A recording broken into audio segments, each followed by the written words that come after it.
सखीरो, तुमच्यासाठी आज मी खास आले होते राज एम्ब्रॉयडरी या शॉपमध्ये. खूप सुंदर असं बीट्सचं इथं कलेक्शन आहे. हेच नाही तर सगळं A to Z embroidery, jewellery making, आरी वर्कचं सामान तुम्हाला इथे मिळणार आहे. नथ मेकिंगसाठी जे जे मणी लागतात, जे जे पॅच लागतात, जे जे बीट्स लागतात ते सगळं तुम्हाला इथं मिळणार आहे. मंगळसूत्रांच्या वाट्या झाल्या, मंगळसूत्र मेकिंगसाठी जे जे बीट्स लागतात ते सगळं इथं मिळणार आहे.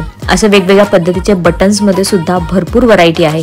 इथं तुम्हाला हे सगळं होलसेल रेटमध्ये मिळणार आहे. हेच नाही तर इथं तुम्हाला फॅब्रिक सुद्धा अवेलेबल आहे, ज्याच्यामध्ये तुम्हाला अस्तर, ब्लाउज पीस, आरी वर्कचे ब्लाउज पीस, नेट असं सगळ्या पद्धतीचं फॅब्रिक मिळणार आहे. त्याशिवाय इथं वेगवेगळ्या पद्धतीच्या लेस सुद्धा अवेलेबल आहेत. लेस, लटकन, ब्लाउजचे पॅच असं भरपूर प्रकारचं सामान तुम्हाला या शॉपमध्ये मिळणार आहे. या शॉपचा डिटेल ॲड्रेस मी कॅप्शनमध्ये दिलेला आहे. तुम्ही कॉन्टॅक्ट करा आणि शॉपला व्हिजिट करू शकता. या शॉपचा डिटेल व्हिडिओ यूट्यूब चॅनलवर आपल्या लवकरच येणार आहे. त्यामुळे